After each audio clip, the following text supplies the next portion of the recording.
Bonjour, un jour ou deux, il s'agit d'un court récit extrait de mon premier livre nommé Le Week-end de Pentecôte et autres histoires.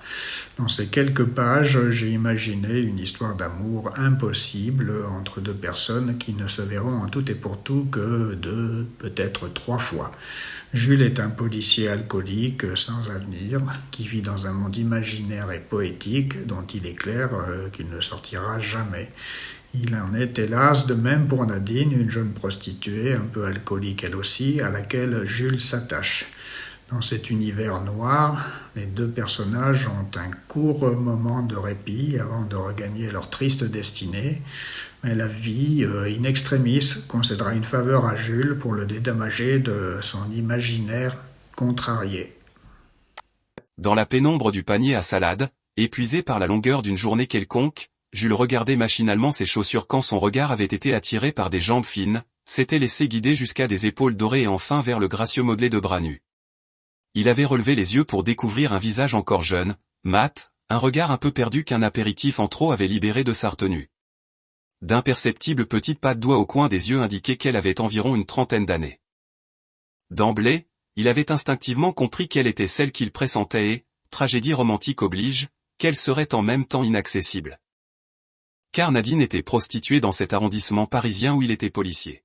Il n'y exerçait pas de responsabilité particulière, il surveillait le quartier, rassurait les habitants, intervenait en cas de tapage nocturne. Lui aussi se chargeait un peu, mais plutôt en soirée, après son travail, ce qui lui permettait de garder sa place sans progresser toutefois dans la hiérarchie. Il se demandait souvent si c'était ce manque d'ambition qui l'avait conduit à l'alcool ou le contraire. Il penchait plutôt pour le contraire, car pour ce qui est de la première proposition, sa femme avait l'exclusivité des reproches. À l'origine, le problème de la soirée ne fut qu'une banale dispute entre un dealer et de jeunes clients de passage. Nadine, qui en était à sa deuxième anisette, s'était mise en tête de négocier aux côtés des adolescents. Un épicier du coin, qui n'aimait pas voir trop de monde devant son étalage de fruits, s'en était mêlé, avant de se faire copieusement rabrouer. Quelques passants avaient augmenté l'effectif.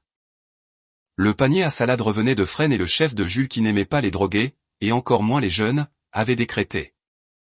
Chargez-moi tout ce beau monde, contrôle d'identité au commissariat.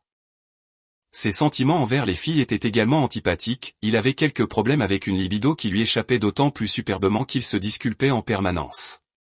L'humour lui étant définitivement étranger, ses subalternes ne se seraient pas risqués à le charrier. Par défaut, le spectacle de ce ridicule supposé soulageait souvent les autres des vicissitudes de leur existence, mais la réduisait aussi.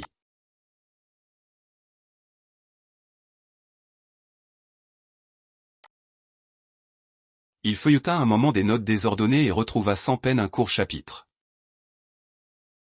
Depuis toujours, j'ai cette image dans la tête. Mais non. Pas depuis toujours, depuis l'été 1995. Je n'ai jamais vu de plus belle lumière qu'en Toscane, ce qui n'étonnera personne. Je n'ai jamais vu de plus beau ton qu'à Volterra, à 18h fin août. Avant d'aller déambuler avec la foule dans le joyeux charivari qui précède les dîners italiens, en ces allées et venues au milieu de rues bondées, je me souviens avoir observé une pause à la piscine du camping où je venais de planter ma toile. J'ai étalé ma serviette, déposé quelques menus objets, un livre, puis, avant de piquer une tête, j'ai observé les alentours. À l'autre bout du bassin, sur une chaise longue, une inconnue lisait. Elle me tournait le dos, et son visage captait les lueurs dorées et rasantes. Je ne voyais à travers la toile fine, qu'une silhouette en filigrane, une ombre en contre-jour. Seul dépassé d'un côté, un coude, un livre, une épaisse frange de cheveux et le modelé d'une fine cuisse, à demi repliée et ambrée dans des nuances parfaitement toscanes. Je n'ai jamais croisé le regard de cette passante, mais quand je repense à cet instant, j'oublie Brassens et Antoine Paul, et je me souviens de François Truffaut, quand il se demandait, les femmes sont-elles vraiment magiques? C'est art de donner la réponse avec la question. Le chapitre s'arrêtait sur ce constat. Et Jules, bien que s'interdisant d'y penser en recherchant cet écrit, s'autorisa à franchir le pas. Il agrafa la feuille à une autre vierge, et continua. Mais que se passerait-il, si dépassant sa timidité, la peur de se voir renvoyé à la case départ, on abordait cet inconnu? Serait-ce vraiment possible? En premier lieu, s'imposer de prendre contact sans passer pour un vulgaire dragueur. Respecter ce moment de solitude peut être recherché, certainement même, s'approcher et dire Je voudrais partager cet instant avec vous, rien de plus. Elle se détourne enfin. Surprise. À ce stade, Jules laissa poindre l'idée lumineuse qui lui avait rendu l'inspiration.